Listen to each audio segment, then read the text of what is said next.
You're not in a war zone. You're not being attacked. And yet your heart is racing. Your chest feels tight. Your mind spins faster than you can speak. All it took was a sentence, a look, a tone, something someone said that didn't sit right with you. And now, you're gearing up for a battle, not a physical one, but the kind that drains you even more. An argument.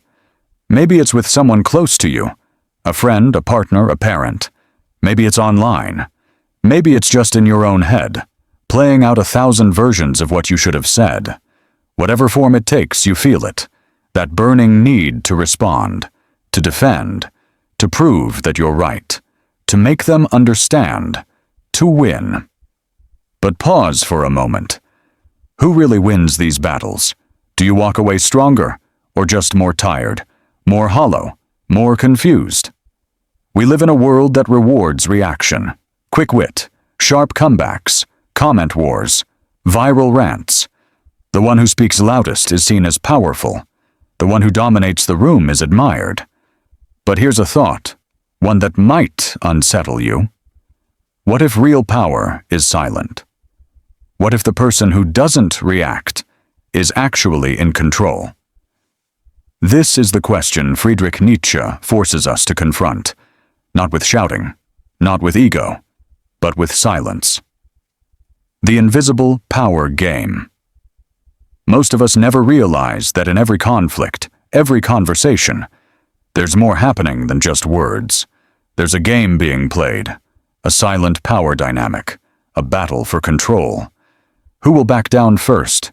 Who will raise their voice? Who will start defending themselves? Who will be thrown off balance? This game is old as humanity itself. We've just modernized it. Now it plays out over texts, in DMs, through passive-aggressive posts and cutting retweets. But the emotional mechanics are the same. Someone pushes, you react, they win. Because in that moment, you gave them control over your mind. Nietzsche noticed this pattern long before social media existed, long before TED Talks, podcasts, or Instagram therapists. And he warned us, he who fights with monsters should see to it that he himself does not become a monster. And if you gaze long into an abyss, the abyss also gazes into you. This isn't just poetry, it's psychological truth. When you fight fire with fire, you become part of the fire. Why you want to react, and why you shouldn't. There's a voice inside you that says, say something. Don't let them disrespect you. If you don't defend yourself, they'll think they've won. That voice is ancient. It's part of your survival brain, the part that evolved to protect your ego like it was your physical body. To your brain, being wrong feels like being attacked. So it defends itself like it's under siege. But here's the paradox. The moment you defend your ego, you admit it's under threat. You admit they have power over how you feel. That's where Nietzsche steps in, not to comfort you, but to challenge you.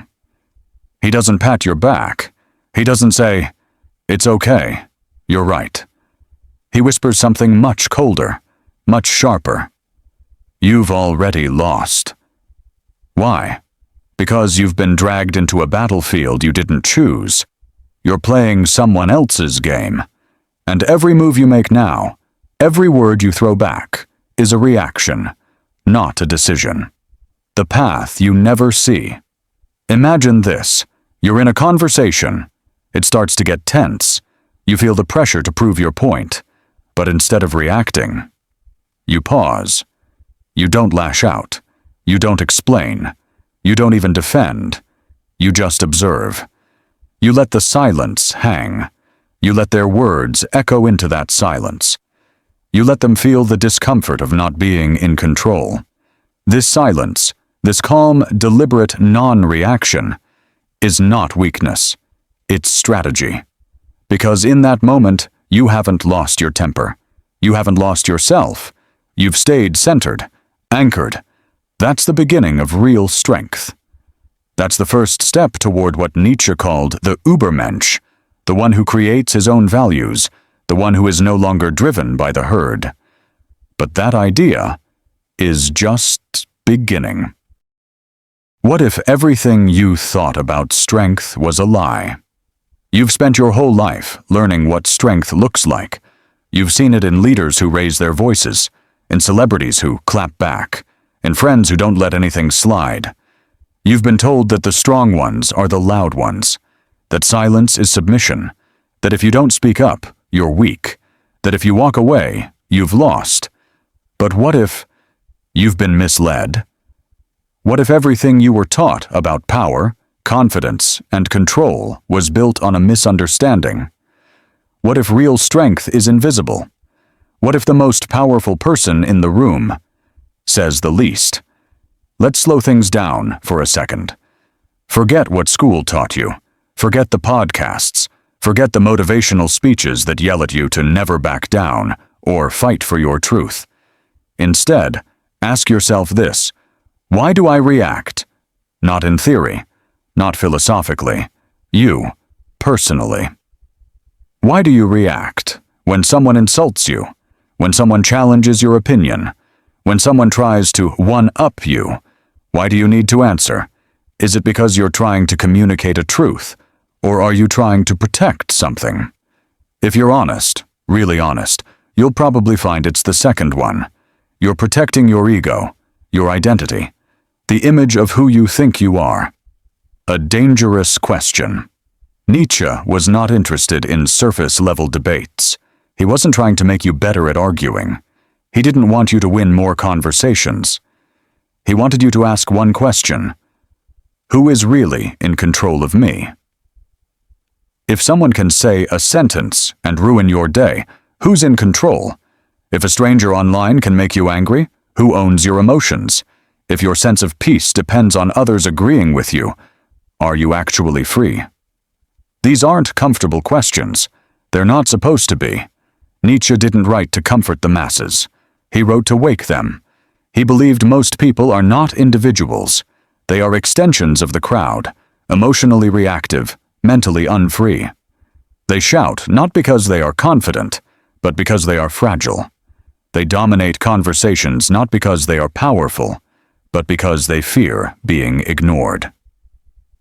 He called these people the herd, not in a judgmental way, but in a clear, unsparing way.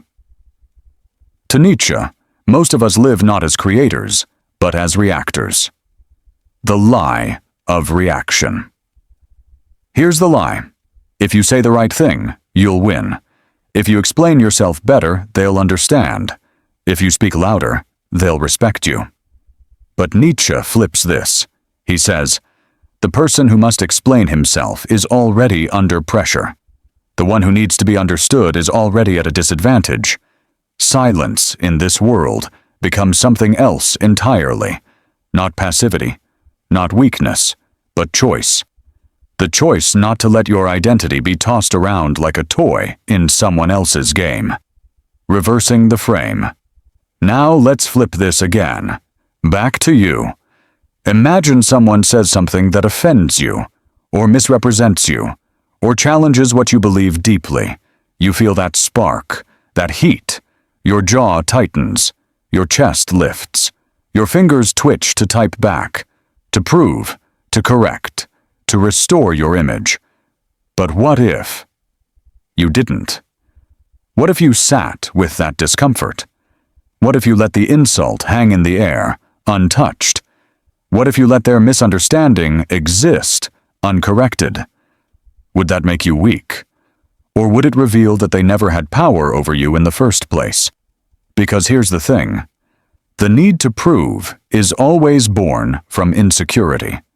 Confidence doesn't need proof, and true power never explains itself. Nietzsche's trap for the strong. Nietzsche saw the modern person as caught in a trap, desperate to be seen, heard, validated, willing to scream into the void just to feel real. But the Übermensch, the person who transcends this, doesn't beg for attention. He doesn't chase applause.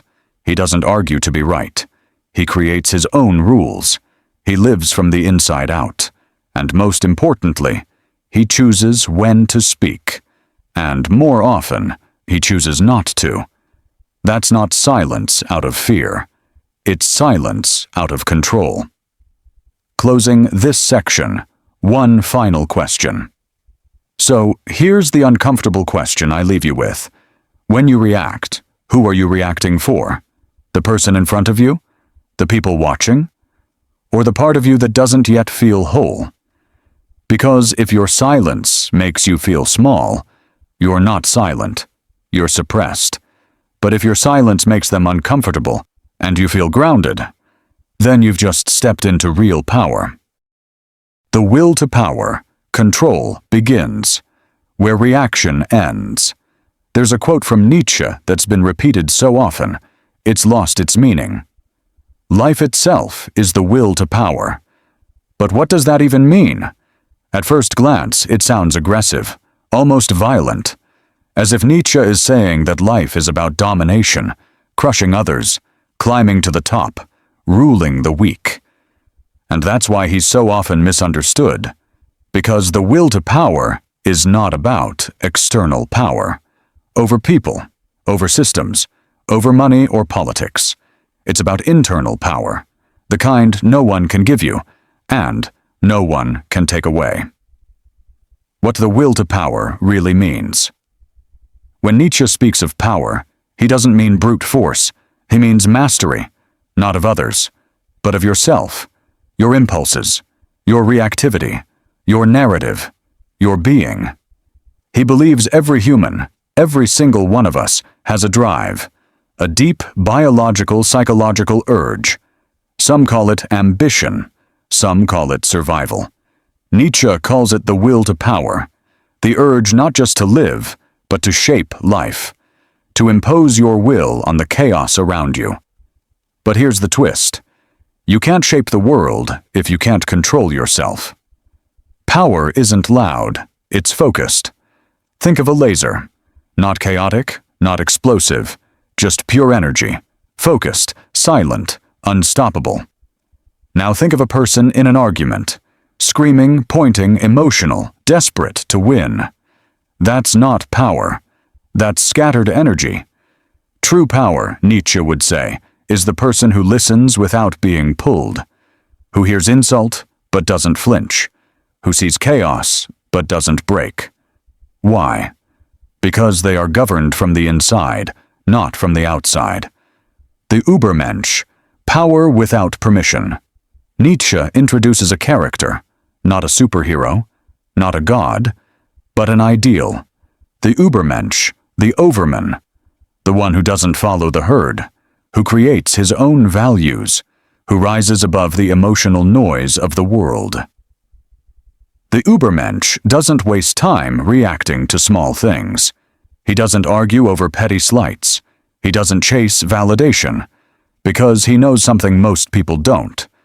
To react is to submit. Let that sink in. Every time you have to reply, you've surrendered control. Example, the boardroom test picture. This, a meeting room. Two people are arguing. One is loud, defensive, emotionally charged. The other, calm, silent, still. He speaks once, short, sharp. Everyone listens. That single sentence holds more weight than 10 minutes of shouting. Why? Because it was earned. Through restraint, through control, through presence. Nietzsche would say, the one who speaks the least, but shifts the most, holds the real power. Power is not in expression, it's in selection. Every word you say is a choice. Every silence is a message. The person who selects when and how to speak is not reacting, they're leading. The will to power is not about domination, it's about direction. Where is your energy going? Outward? Into arguments, drama, approval, or inward, into discipline, clarity, and creation. Because the world doesn't belong to the loud, it belongs to the decisive. Why most people will never hold this power, this kind of control, terrifies people. Why? Because it means they have no excuses left, no one else to blame. No more, they triggered me. No more, I had to say something. The will to power demands full ownership of your emotions, your habits, your presence, and most people would rather complain than change, react than reflect, blame than build. Nietzsche doesn't hate these people. He just doesn't want you to be one of them. The inner empire. Imagine your mind as a city. Most people? Their gates are wide open. Anyone can walk in and leave graffiti on the walls. But you? What if you built gates? Not to shut the world out, but to decide who gets in. That's what the will to power is. It's not about hiding. It's not about arrogance. It's about turning your mind into something sovereign. A place where silence is not emptiness, but command.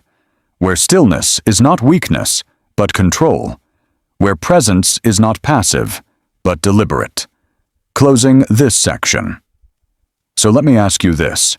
Where is your power going? Into proving, arguing, explaining, or into building a life and a mind that doesn't flinch when tested? Because Nietzsche's will to power isn't something you find. It's something you build, one choice at a time, one pause at a time, one silence at a time. Steve Jobs, mastering the room without raising his voice. When you think of power in the modern world, certain images come to mind. A raised fist, a CEO pounding the table, a politician shouting to a crowd. Now think of Steve Jobs, calm, barely speaking above a whisper. No forced charisma, no hype, just presence. And yet, when he entered a room, everything changed. Designers froze. Engineers held their breath. Executives leaned in. Why? Because Jobs understood something that most never will. You don't need to speak loudly when your silence already speaks volumes. Power through presence. Jobs didn't dominate with volume. He dominated with focus. When he listened, he really listened. When he stared, it was almost uncomfortable. Not because he was aggressive, but because he was fully, absolutely there. And presence, true, undistracted presence, is rare, which is why it's powerful. Nietzsche would say, the Übermensch controls the battlefield before the battle begins. He doesn't react, he directs. Steve Jobs did exactly that. The reality distortion field colleagues famously called it his reality distortion field. Not because he lied, not because he manipulated, but because he bent reality with belief. He imposed his vision so powerfully, so clearly, that others began to see it too. But here's the secret. His power didn't come from over-explaining.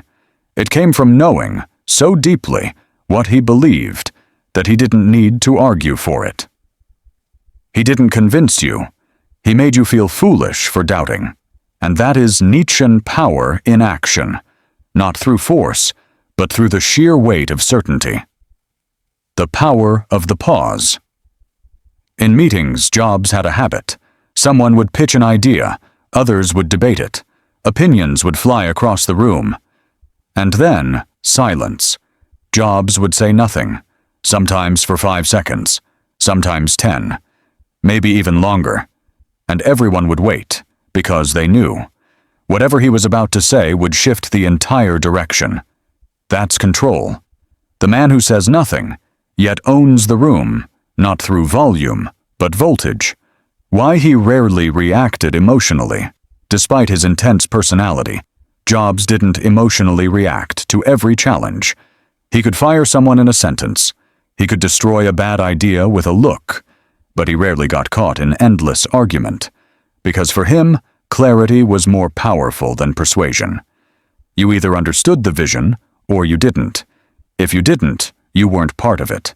Simple, clean, cold. Nietzsche would say, power is not found in trying to convince the unworthy. It's found in walking away from them without a word. A key story, the iPod moment. In the early 2000s, when the iPod was being developed, one of the prototypes came back slightly thicker than expected.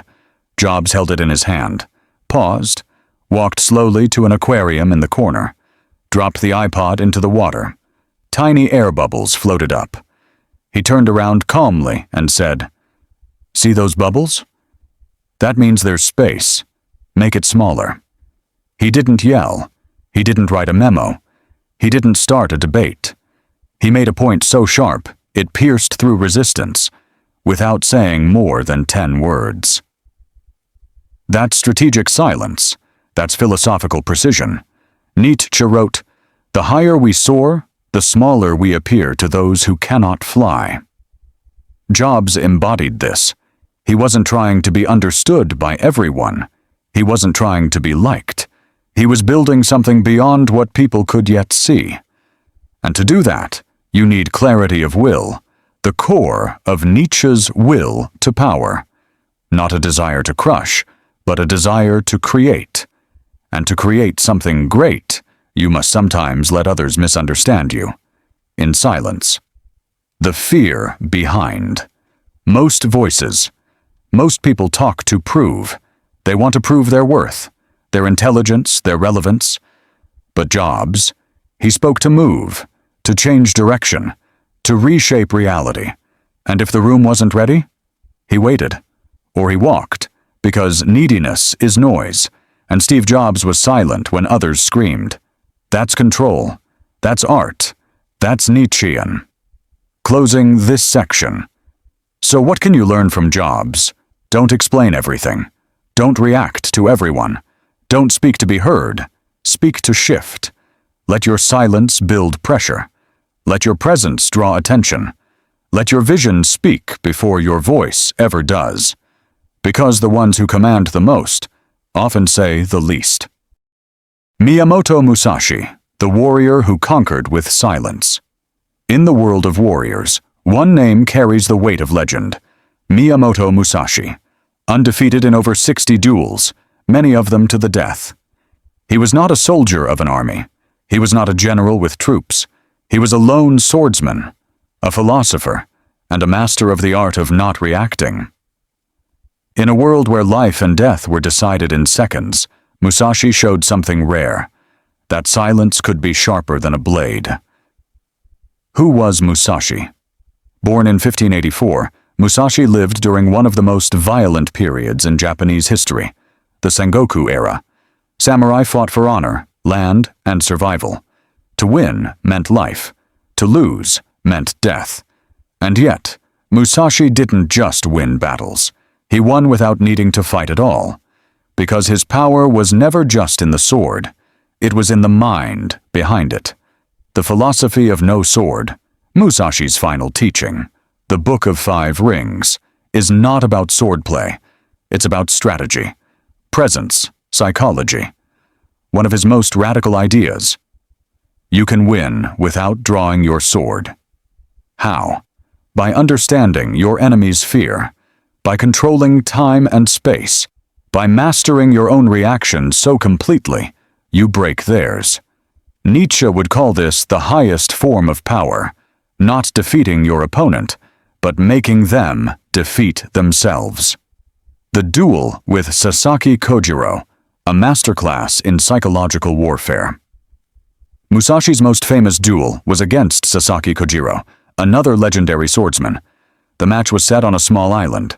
Kojiro arrived early, prepared, focused. Musashi?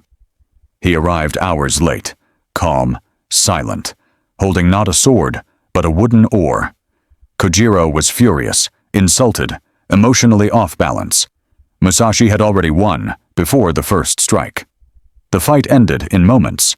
Musashi, calm and centered, struck once. Kojiro, unprepared and angry, fell. It wasn't just skill. It was silence. It was strategy. Why silence disarms the strong when you speak less, others project more. When you delay, others grow nervous. When you don't react, others show their weakness. Musashi used this in every duel. He watched. He waited. He studied not just the blade, but the behavior. A twitch of the eye, a shift in the foot, a rise in the voice. To Musashi, these weren't signs of strength. They were cracks. And once he saw a crack, he struck. the samurai who walked away from fame. After defeating every challenger, Musashi could have become rich, famous, powerful. Instead, he disappeared, lived in caves, wrote books, taught students, walked the forests alone. Why? Because to him, true power was never external.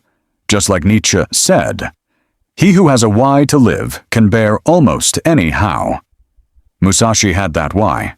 It wasn't applause, it wasn't titles, it was mastery. Mastery over fear, over noise, over himself. What modern people can learn from a silent samurai Musashi didn't live in a time of comment sections or office politics. But his silence speaks to the modern mind. When you're insulted, don't react. When you're pressured, don't rush. When you feel ego rising, stay still. Because stillness isn't weakness. It's aim. It's preparation. It's power. Nietzsche's Übermensch and Musashi's ideal warrior are not so different. They both master the moment before it begins. They both shape reality through restraint.